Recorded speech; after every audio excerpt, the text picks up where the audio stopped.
Sorry, I'm an Android user, so I didn't know how to use the iPad to get your questions later on. And good afternoon. Hope that you're all caffeinated. You've had a lovely day. My name is Matt Milliken. I'm an editor in the curatorial team here at ACME, and I'd like to begin by acknowledging the traditional custodians of the lands and waterways of Greater Melbourne, the people of the Kulin Nation, and recognise that ACME is located on the lands of the Wurundjeri people, and I extend my respects to their elders past and present. Sovereignty over these lands was never ceded, always was, always will be.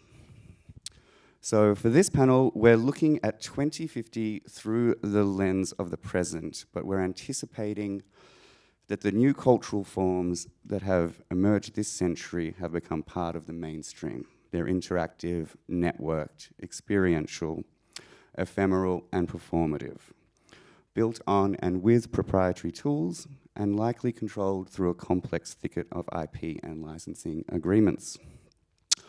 What do we have to do to remount a retrospective of these so-called masterworks of the first half of the 21st century?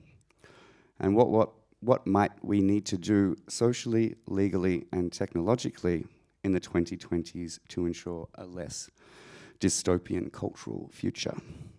It's heavy stuff.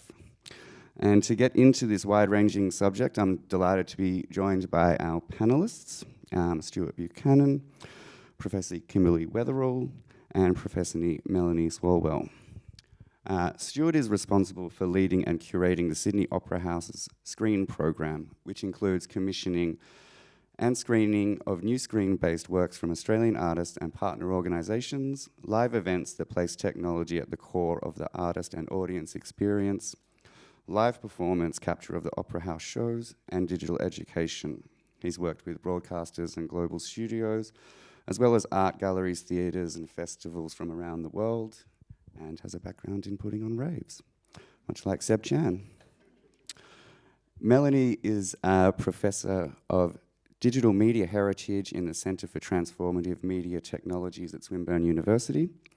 Melanie's research focuses on the creation, use, preservation, and legacy of complex digital artifacts such as video games and media artworks.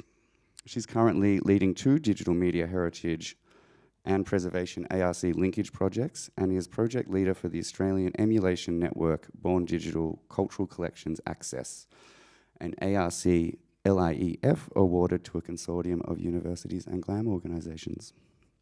Kimberlee, in the middle, is a professor of law at the University of Sydney, focusing on the regulation of technology and intellectual property law, and a chief investigator with the ARC Centre of Excellence for Automated Decision-Making and Society, where she works with leading researchers on questions at the cutting edge of the regulation of AI and related technologies. She's been working at the intersection of culture, tech, and copyright for over 20 years. And I'm Matt. My work here at ACME includes leading our publications and interpretation in our exhibitions, including managing the content on the lens and the content infrastructure behind it. I also work closely with our governance team on licensing for exhibitions and publications, and I'm routinely called upon to critique and review a lot of moving image content that appears in our gallery, which I know far more about than some of these subjects, so I'm very happy to have this team along with me. So, 2050, what's it going to look like? We'll be dealing with the impact of the climate crisis, the effects of globalization, social upheaval and unrest, political divisions, inequality, and the rise of AI and other emerging creative technologies. Hopefully, it's not the cultural or real-world dystopia this panel subject supposes, or social media constantly proposes. Maybe it'll be nice. Maybe we'll all be plugged into a 7th generation Apple Vision Pro, and we'll all have front row tickets to a Taylor Swift concert. But not if we're Android users like me, because maybe by then Apple and Taylor have entered into a centuries-long partnership agreement that exists even after she's gone. Not that she'll be gone by 2050. She'll be here Friday. So maybe we'll be wandering among the androids in Westworld-type theme parks, or we'll be able to live inside a video game, and we'll be able to sense it with all of our senses. That's the one. Or we'll just or art will just be part of a neural interface and we won't go to cultural institutions at all anymore. We'll just subscribe to the Paramount Musk infotainment experience, and that'll be it. And maybe we'll reject all this, but to get us started on thinking about how we can preserve and celebrate what we have now, the panelists are going to introduce their work, and then we're going to have an informal discussion with a Q&A at the end, if I can figure out how to use the iPad. So first up is Stuart. Thank you. Thanks, Matt, and hello, everyone.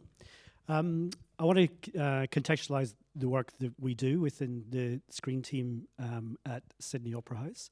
And to do that, you'll see behind me a selection of rotating slides that I'll talk generally about, but I'm not going to talk directly to each image as it appears. And it will loop if I run on too long. So that's a incentive for me to keep talking so that you can keep seeing the very beautiful images that they are.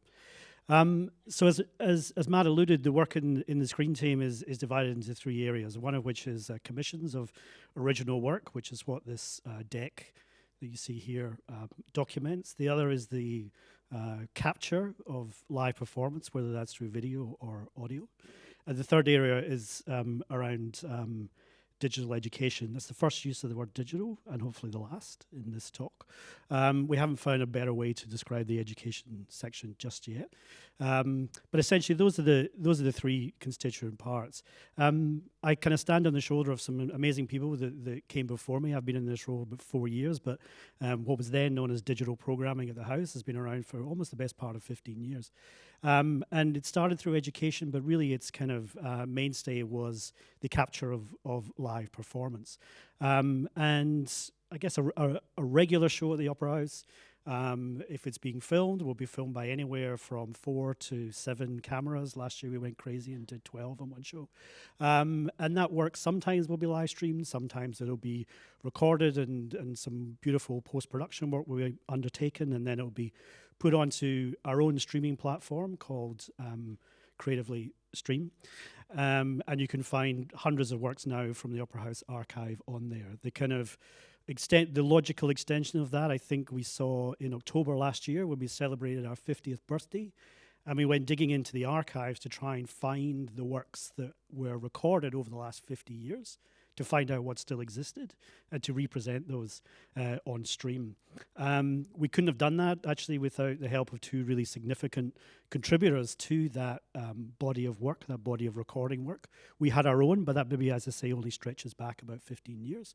Prior to that, the ABC were really pivotal in recordings, particularly some of the earliest performances of the Opera House, but also the National Film and Sound Archive, who I think were, it was really critical that the Opera House hadn't necessarily invested in archiving the work within NFSA, but actually the individual artists and companies and producers were the ones who had vested the work in NFSA, and we were able to retrieve it for that. But there's a huge, I could do an 8-hour presentation on the complexities of trying to license 50 works from over 50 years. I'm sure we'll get into that.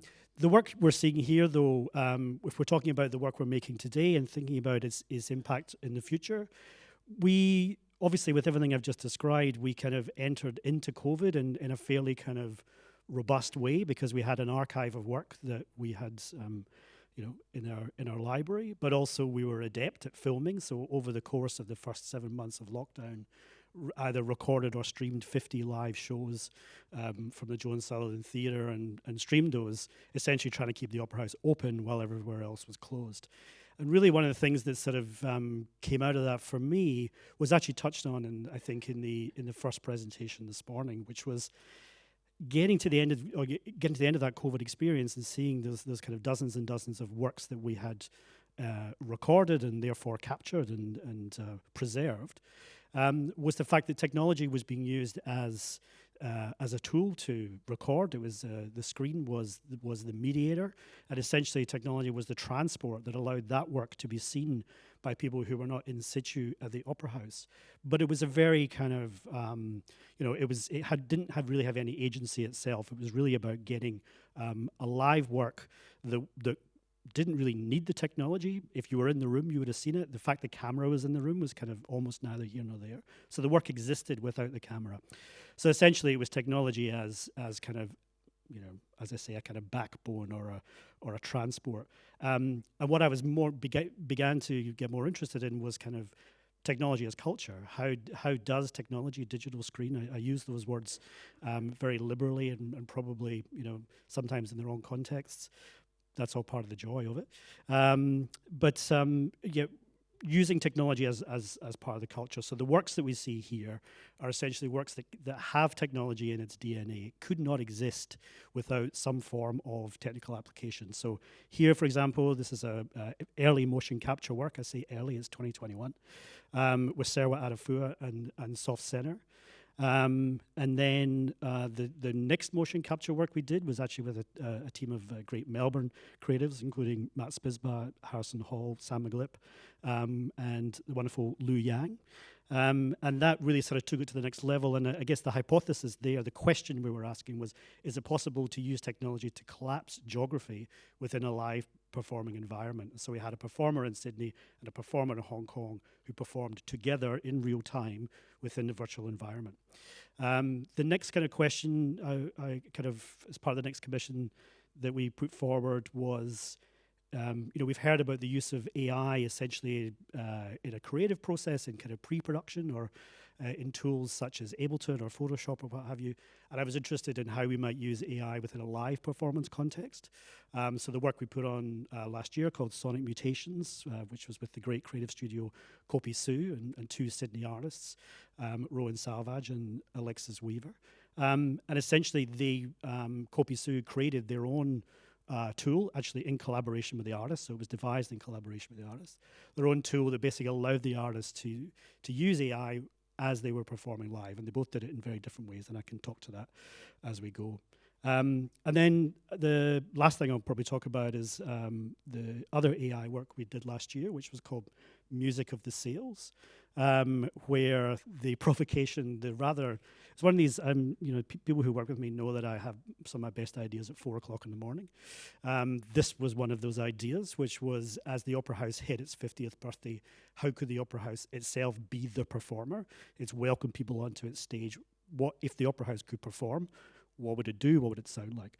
And so we worked with the University of New South Wales and their media lab there to essentially use what we call our master control data, temperature, water, all sorts of different, a large data set essentially of how the machine of the Opera House, which was then using a kind of daisy chain of their own AI models and some other parts, again, which I can talk to, essentially translated that data into music, which ran for 31 days. So, of course, we advertised it as a 744-hour music artwork because it sounded very grandiose. But that was a great example of, using new models that were entirely devised by University of New South Wales and using it to sort of translate A to B to C. Essentially, kind of translated the change in temperature into those numerical data strings into English language, which then subsequently was translated, pulled from the music data set, hot, cold, fast, slow, etc., etc. Anyway, all of this is to say that the works that I'm talking about and the works you see here, they're very, like a lot of live performance, like all live performance, they're ephemeral. They come and they go very quickly.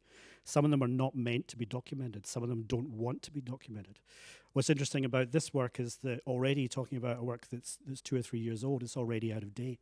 The technology that powered that original motion capture event, we could probably stage again, but the very specifics of what was used then in terms of the iteration of the software that was used, the actual hardware and the suit and so on, has been superseded.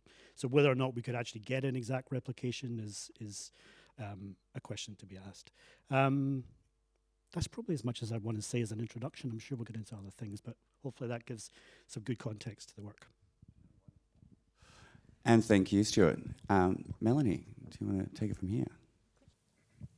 Hi, everyone. Lovely to be here. Okay, I am a historian of digitality who works on 1980s and 1990s stuff. These are some of my books. So asking me what the 21st century Canon is going to look like in 2050 is somewhat interesting. But I have been working on preserving a whole lot of different types of born digital content, working closely with the GLAM sector for, 15 plus years. So I'm actually really taken by the pairing, the putting together of this panel, and it's come up a few times in our discussions with the emphasis on performance and glam. And they're not the same things. And I think that's actually something that we should see as a strength because, of course, the ephemerality that Stu has already introduced us to is something that we're going to be needing to return to frequently, I suspect. All right. So one point I would make is, of course, based on the cultural studies critique of canonicity, that we don't just want to be restricting our collecting and our view of what's culturally significant to, the high end of the cultural spectrum. As I argue in my book, Homebrew Gaming and the Beginnings of Vernacular Digitality, the low-end microcomputers of the 1980s, such as the homegrown mighty Micro B, give us insight into everyday informal creative production, which has often been left out, but which gives us incredible insights into what people do with technology, and the way in which technology affects everyday life. It's also a damn sight more feasible negotiating permissions and rights with an individual or a small collective who actually own their IP than a giant mega corporation or platform. And perhaps somewhere in between those things, I'm thinking of what the National Library of New Zealand's been doing with asking for people to donate their Facebook profiles so that there can be some collection of this social media site that is, local and specific. But of course, you're going to lose the algorithmic aspects in just an individual's donated profile. And that kind of makes me riff a little bit and think about Twitter, of which I've been an avid observer and user for a number of years. And I'm still on there. Twitter's dying, but it's not dead yet. And I'm kind of bizarrely fascinated to watch and, hang around a bit longer. And I'm also aware of the ethics of that and the points that a number of people have made to, disengage, and I respect that. But I've got to say, my COVID Twitter has never been better. So I don't know what's going on with the algorithm, and that is one of the issues, of course, in this space, is the black boxing of this. But yeah, fascinating, and that is a question that I think about, probably not at 4 a.m, but frequently. How do we actually capture what it has been like to be,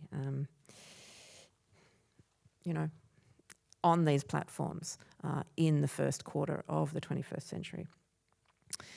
I'm also a scholar of creative computing, both historical and contemporary, and have been running, as Matt said in my intro, several projects in recent years in conjunction with ACME and other organisations on the histories and preservation of digital games and media arts. These are a couple of the project logos.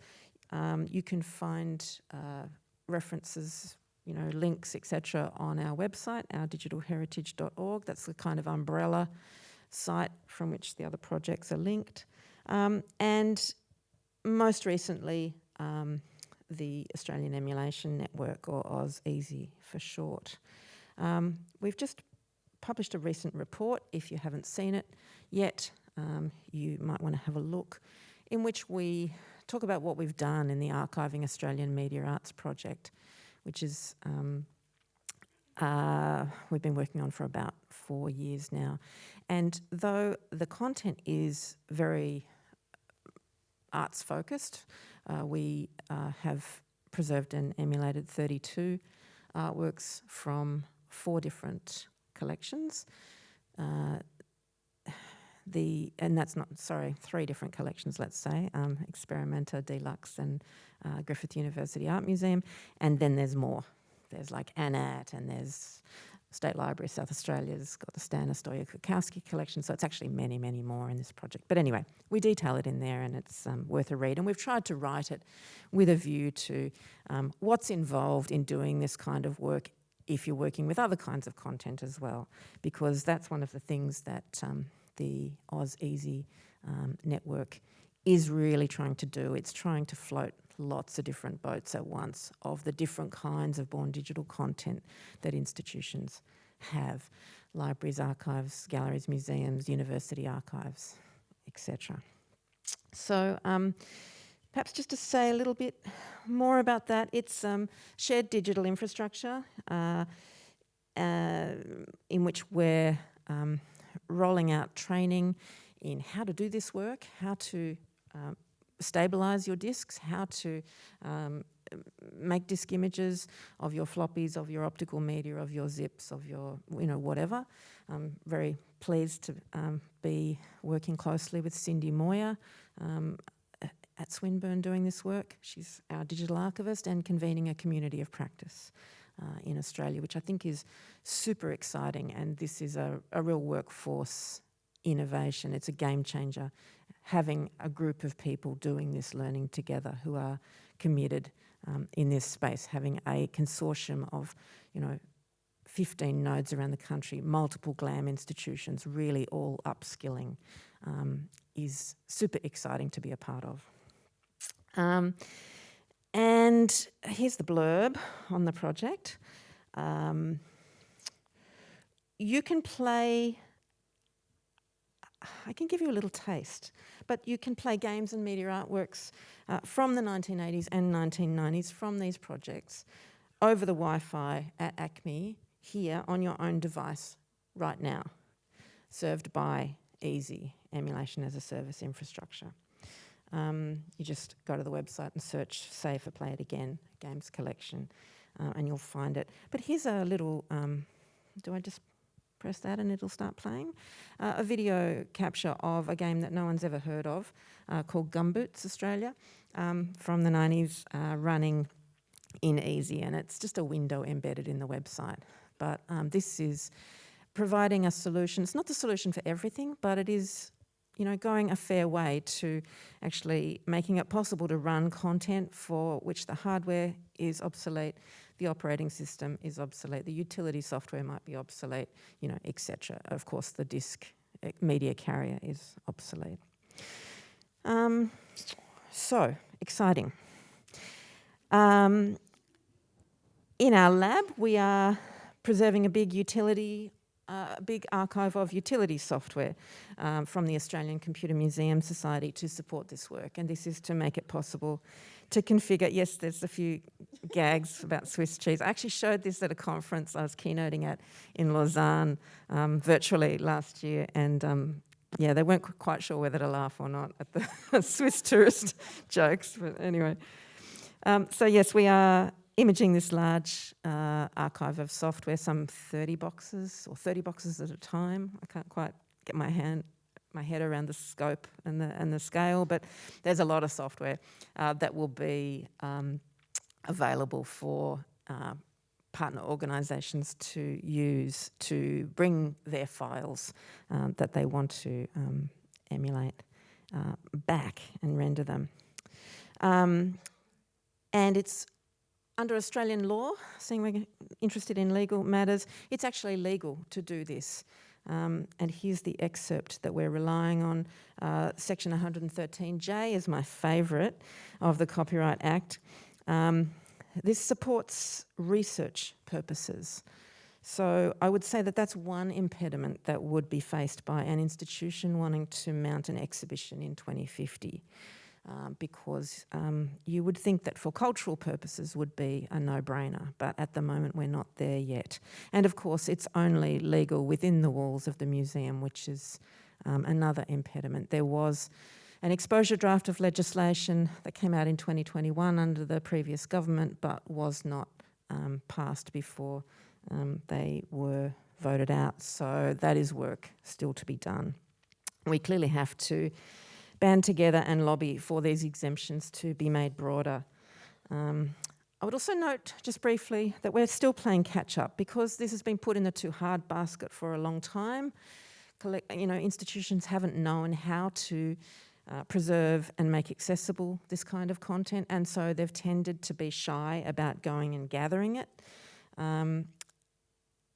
So that's fair enough, but we've got a lot of catching up to do, and that kind of excuse doesn't really hold anymore now that we have a national emulation network, a legal basis for sharing utility software to make it run, and a community of practice full of incredibly smart people to whom one can turn if you do hit a thorny problem or a brick wall.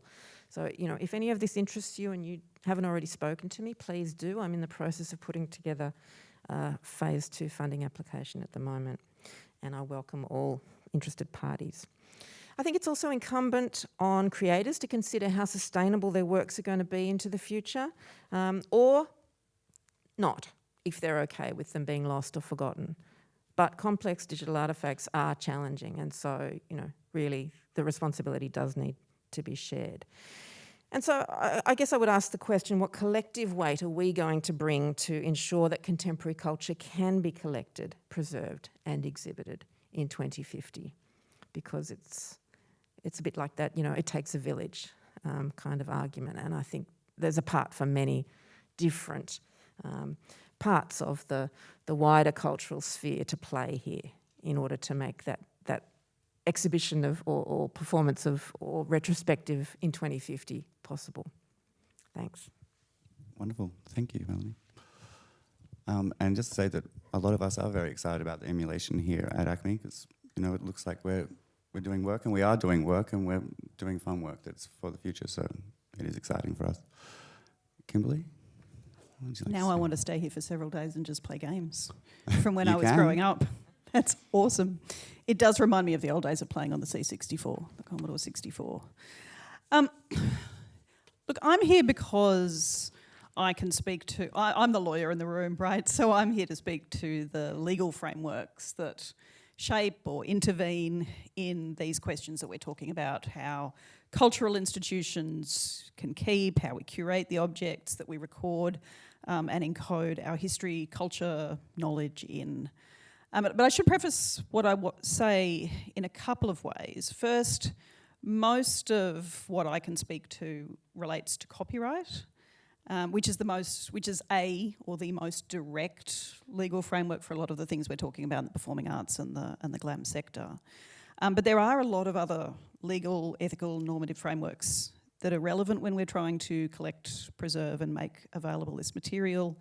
Not least, there are broader rights that we have or ought to have in the data that we generate or that's about us. If we think about image data sets like ImageNet and the others we've been talking about, there's lots of images of people, and people don't have copyright rights in images of them, but they may, in some cases, have data protection rights, which comes with its own complexity. But, we will, to an extent, I'll leave that to one side, although we can get into it in questions if people want to. But the legal issues are myriad, and that's even before we get, for example, to questions like First Nations data sovereignty or broader ethical questions.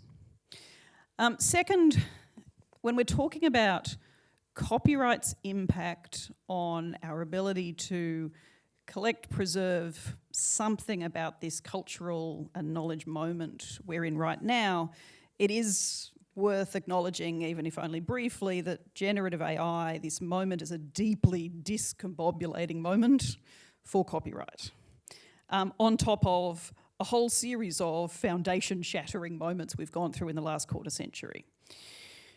We moved to digital, that's that word again, and copyright lost one of its anchors, which was that sort of physical embodiment in things, right? Books, manuscripts, sheets of music, pieces of art. And that meant that suddenly works were zipping around the internet and enforcement got hard and we all had conniptions in copyright land for a good 15, 20 years. But with generative AI and everything that we've been looking at this morning, we're losing, or we risk losing, one of the few remaining anchors in copyright, which is that copyright protects expression, right? The particular collection of words or lines or colours or pixels in the product of human creativity. It's foundational to copyright that that's what's protected, not the information inside it or embodied in it. So to go back to Eric's idea of noise that he was presenting this morning, noise isn't protected, or the vectors or the ways in or out of that noise, that feels very much like information that's not protected. And that's where things are getting quite tricky, right? There's a lot of copyright scholars at the moment currently debating, if copyright material is used to train a model, and then you've got that kind of information somehow in the model, embedded in the model, is there a copy of the work in the model? Difficult, or is it just a copy of the information? Are the ghosts copies? Are they infringements? These are genuinely difficult doctrinal questions for copyright. So what it is that we're protecting is the subject of debate, right? Copyright was just unashamedly written for a material world. There's a challenge too going on here in Australia, which Melanie has alluded to there, which is how we in Australia construct copyright. The current copyright law we have here in Australia, frankly, it isn't fit for 2005, let alone 2015, let alone 2050. It's constructed in the image of certain core copyright stakeholders and the way that policymakers think things happen. Like even that research exception that you were talking about before, which is like a massive improvement on what came before it. That provision dates from 2017. Before that, you had to effectively wait until something was deteriorated or destroyed before you could copy it to preserve it. There was all sorts of weirdness in copyright land before the 2017 Act. But even that Act, it requires that you be on location in the museum, right? And Melanie pointed out that, there was this bill in 2021 that was going to say, actually, maybe research sometimes happens outside of a museum, or people outside of a museum need to access material for research. That's not there in the law yet. So there are ways that copyright is constructed, but it's constructed in this image of people, policymakers have this image of people going to museums or archives and doing research and accessing things there. And anything outside of that is too commercial or too not researchy or something and shouldn't be allowed, or at least not allowed without extensive, years and years of licensing negotiations. So we have the law in Australia is constructed in these boxes and these images of the ways that things happen. One of the most brilliant things about being in this room as a lawyer who feels slightly like a fish out of water because not that creative, is seeing the ways that creators and all of you in this room are pushing the boundaries in ways that show us what is possible, in ways that show us that those boundaries don't exist. And the more of this that policymakers see, the more policymakers we have in rooms like this, the more of you go into rooms where policymakers are, the better off we might be in having this negotiation about where the law goes.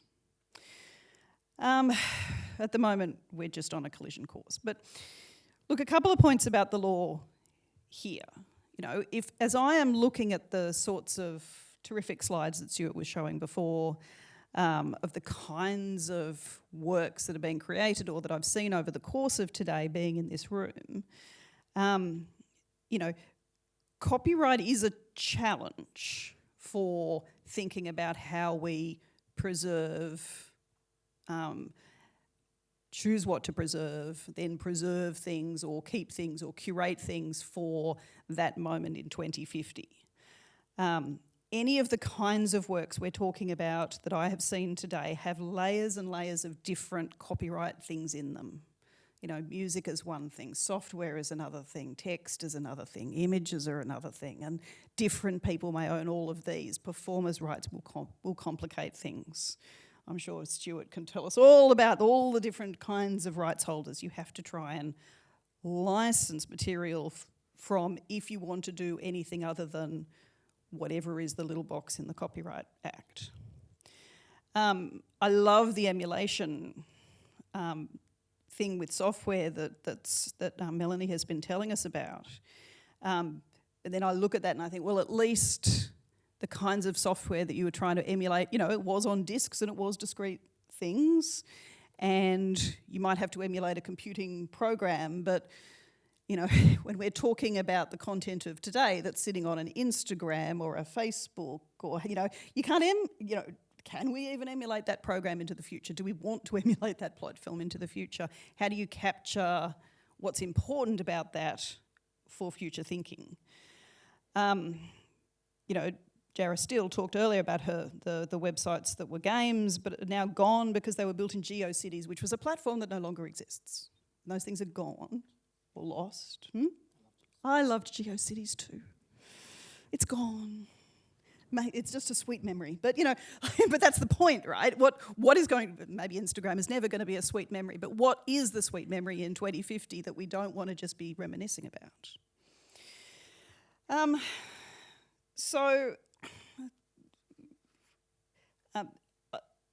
The ownership questions, the what is it the copyright protects are challenging. The intermediary questions are challenging. I do think there's reason for optimism and hope here. As Melanie has described, we do have provisions in the Australian copyright law that allow for quite free in terms of preservation and quite free in terms of research.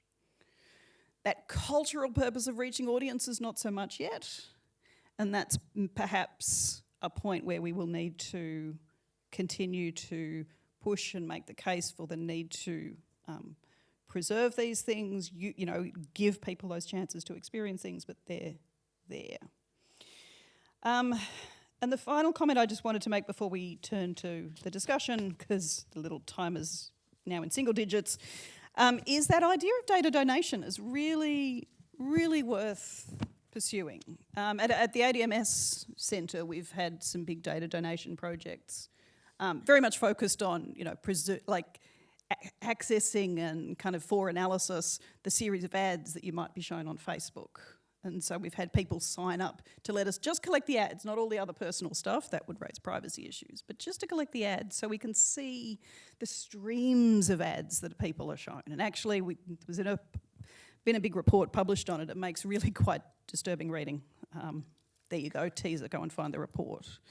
But this idea of data donation, I think we're going to have to explore in some detail, because it very much links to that question of these things are ephemeral, because that's the other thing about AI that I'm noticing at the moment. Your interaction with Midjourney is ephemeral, right? It generates a series of images and then they're gone. Your interaction with ChatGPT is ephemeral. It's personal to you. It's different from the interaction that another person will have with ChatGPT. If we're trying to capture this cultural moment, the everydayness of these interactions, we're going to have to work out ways to collect some of that. But look, that's more than enough to be going on with. My little timer is now on a big red 0, so I'm just going to stop, let the discussion begin. No, thank you so much, Kimberlee. That's really wonderful to hear. I think that you cannot create all of your own strange spinning fonts and things like that on GeoCities and go and make your own website on anymore. But I think that you could probably go to the web archive and have a look at it. Maybe see some of my past work still floating around there, which would be wonderful to revisit that, not just for the nostalgia, but just to re-step back into that moment of time. But is that the kind of thing, and I think that's a bunch of archivists who just went, screen captured all of this kind of information and put it together for future generations without potentially realizing that we were going to want to look at that.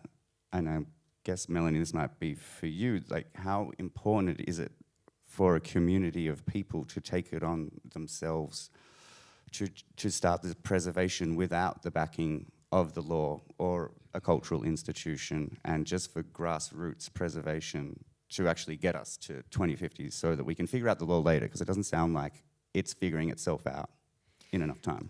Yeah, we owe a lot to, game preservationists who were, of course, doing it to save the games that they played when they were kids, that they loved.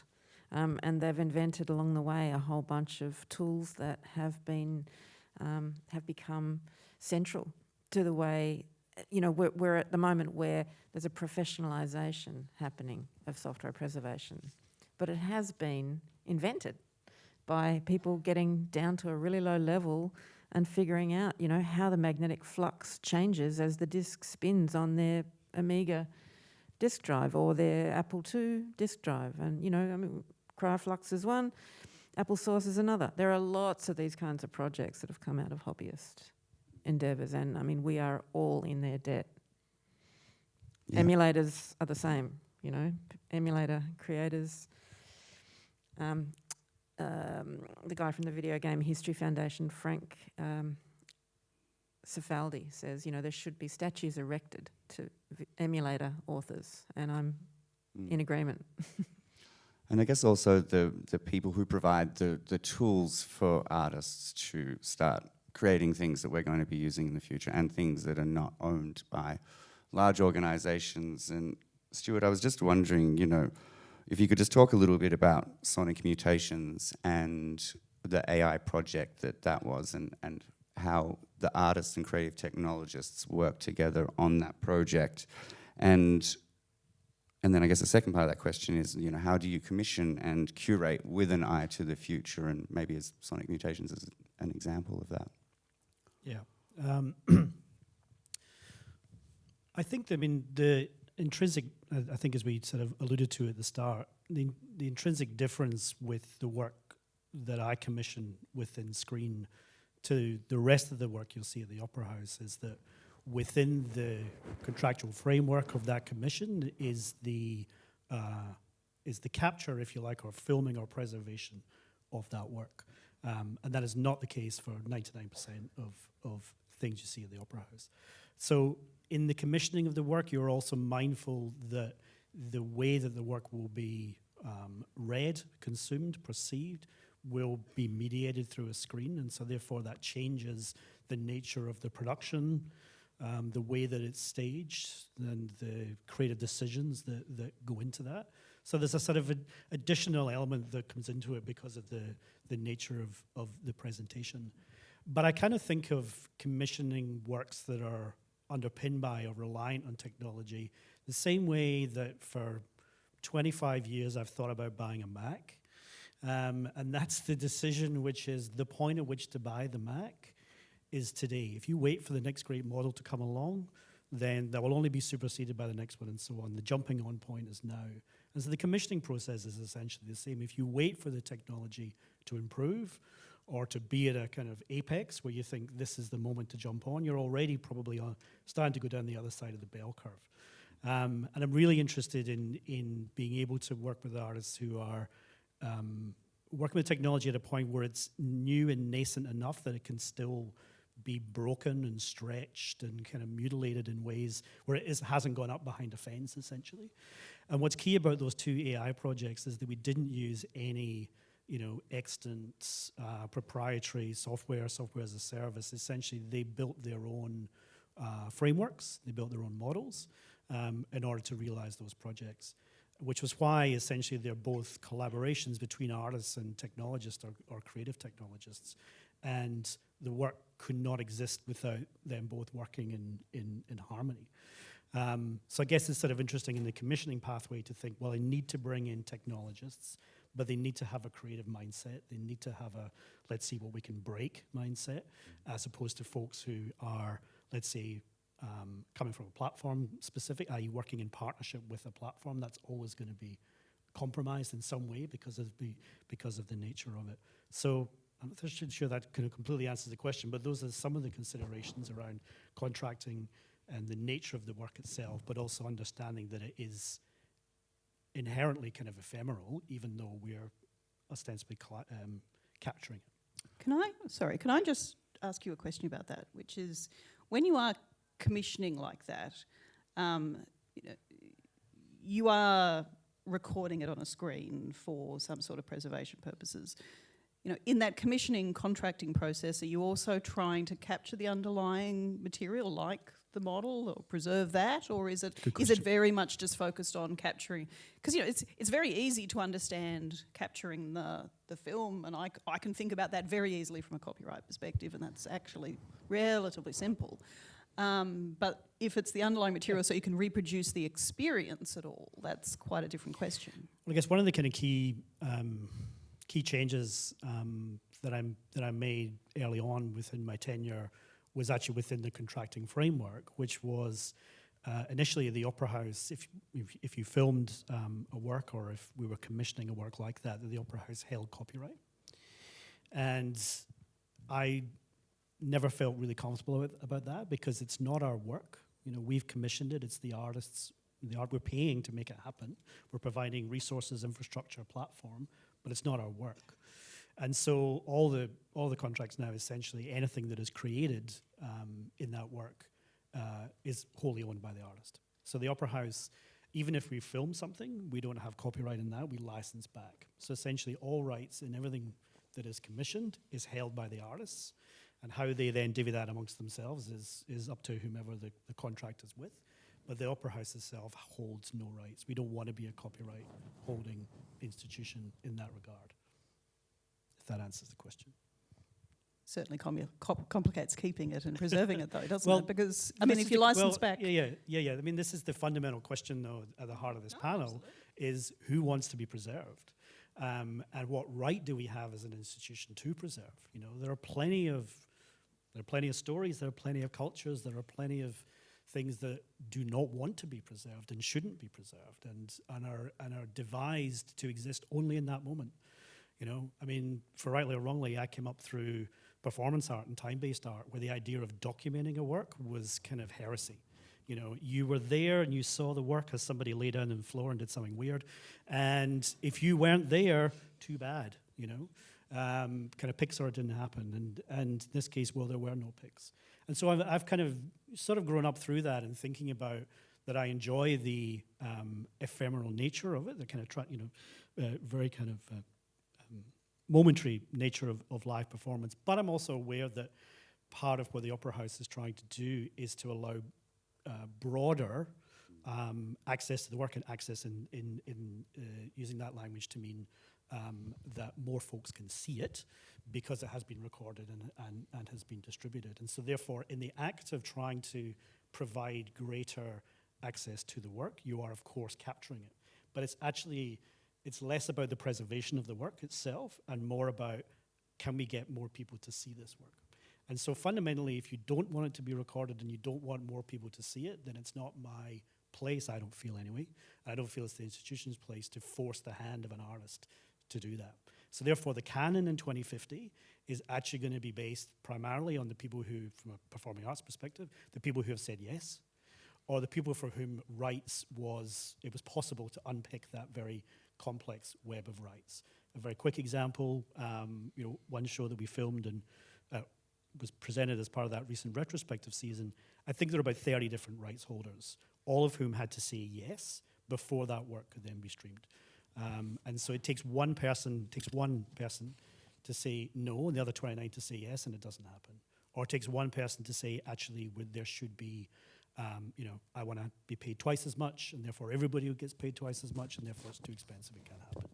So I think there's a lot in that. Who says yes, first and foremost, and who can say yes, who has the agency to say yes, before one can then say, and then this is the canon. The canon will never, ever be, these are the masterworks of 2024, because there are too many variables. But I guess that also, with the ephemeral nature of something, if you don't see it, but we're using technologies in order to share it with other people and with other countries, like the Liu Yang work, being able for people in 2 different cities to be able to come together and share culture. So while we may not necessarily want to preserve it, staging that and sharing that ephemeral nature is strengthening culture to help the rest of us sort of start thinking about these things. If you did want to preserve that work, and how would you begin with the Liu Yang work? I mean, you've got the broadcast signal, you've got the background, you've got the game environment. I mean, Melanie, artists like the Liu Yang work are increasingly using so much of what's now being developed for video games, game engines and that kind of thing to create hybrid artworks. Is there things that you've come across or people in your community that you know how you could use what you're learning through video games to preserve some of those parts of the artworks? Well, it's a lovely circular question and answer because, I mean, in our email discussions, one of the things you were nudging towards was network games and World of Warcraft. And here we are. I mean, the strategy is machinima and documentation, and Henry Lowood curates a beautiful collection of machinima on the Internet Archive because there's a recognition that it is performative, it is ephemeral. Without all the other people in the environment, the game doesn't exist. And so, yeah, be there or miss out. And what about the the sort of, Stuart, we were talking before about the motion capture technology, and you were talking about sort of the obsolescence of technology, and that they might only last 3 years before something comes along, it's more efficient, it's better, all of these kind of things. But then you're also discussing the education sort of application of some of those obsolete technologies, which would be great to hear you just sort of touch on again. Yeah, I mean, it's, education and it's, this, if I had a slide that had 5 circles on them, education would be one of those slides.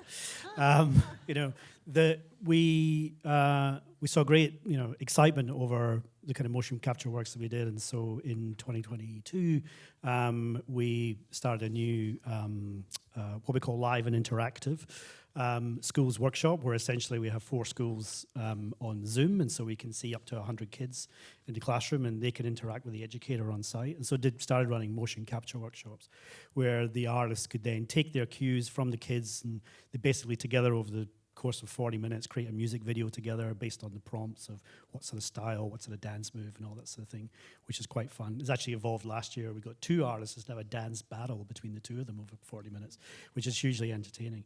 But essentially it allows us to have like a sort of second life for some of that technology, that we put it into play, and it's not that they're sort of getting the cast-offs. It's sort of like, well, there's an immediate use of that while it still has... well, still technically it's still operating, and so we'll probably run another few years out of that. But it's certainly at a point where it's a little more glitchy. It's not quite as kind of at the other side of the bell curve for the live performance work, and so it sort of satisfies that use. So it's trying to think about that kind of reuse, if you like, of that material. I saw what you did there with Second Life. Can I put out there a wish list for a masterwork for 2050? Absolutely. And that would be an artist's activation using the Robodebt algorithm. Oh, God. One of the great travesties of the first quarter of the 21st century in Australia has been that monstrosity that we have no access to. We paid for it as taxpayers, and people suicided over the incorrect debts that they were told they owed. We should have access to that. I have been asking our National Archives observers on our AusEasy project whether they've got it. Nobody really knows. But I'm sure there are all sorts of rules and secrecy, maybe Kimberlee, because you can't even make satire of parliamentary TV in question time. So I'm sure there are all sorts of impediments and laws around whether or not that would be permissible, but I think that ought to be something that we aspire to for a masterwork of 2050. Absolutely. Agreed. Kimberlee? Kimberlee, do you want to, as the lawyer on the panel? This is one of those, you're a lawyer, you'll be able to work that one out, right? No. Well, we have 5 minutes left. You could probably do it in that time. Legal advice in 5 minutes. You can't charge us. No. Oh, you can't afford me. Look, challenging, right? Because even if it were in the archives, what's the period? 30 years of confidential. Can it be decompiled? Can we get inside it? Can we get it possible, inside it in 30 but years? can we actually look at the workings of the guts of it? Yeah. I've just realised that we've only got 4 minutes left, and now I've figured out how to use the iPad and can see all of your questions. I don't know I'll where I be got here the all shoes afternoon. from, but let me try to get something very quickly. I mean, abolish copyright is probably one that you can do in 3 minutes. What, should we abolish copyright? Yeah, that's got a lot of upvotes. Sorry, was that actually a genuine question? Should we Yeah. abolish copyright? We need to, as one of my books is called, we need to reimagine copyright, actually, because creators still have rights, right? And ensuring that creators, have an enduring interest in the things that they create and that we respect that and, actually ensure that people get paid for the work that they do is actually really important. The problem is that copyright doesn't do any of that, right? It's actually not paying creators really well. It's not ensuring respect. And so in that sense, copyright needs a kind of reimagining. Reimagining is actually really challenging because there's all these international treaties, but there are ways that people have worked out to actually start thinking about how we can protect creators with copyright and not just the little boxes of stakeholders that have been built into the system. And so, I was sitting here, listening to the discussion thinking, okay, you've got creators who let's assume we have a creator who does in fact want to preserve some sort of work. But there's all these other layered interests and there's platform interests and things like that. Or they've got agencies or they've signed everything over to record companies or publishers. If we could work out ways that, if we could ensure that creators retain enough rights to do the preservation that we need so that you just need permission from creators, even that would be an improvement, for example, on the kinds of scenarios that you're talking about. So you're not having to go to the big corporates, you actually are dealing with the individual creators who have a personal interest in the longevity of the work. And I guess the other thing is that the law changes, but also the interpretation of the law changes, and particularly within institutions, the way they choose to enforce it. And I guess what we found is sort of softening of some of our contracts insofar as things like how long the duration of a license might be. In fact, getting to the point where we've kind of softened or acquiesced or caved in enough so that we can actually film something, knowing that maybe it's only seen for 30 days, but it's preserved. And somebody will come along in 2050 and we'll enter into a brand new copyright discussion with someone else to say, how do I show it? So case in point, the 50/50 season of the Opera House, the very first thing we showed was the 1973 ABC recording of the Sydney Symphony.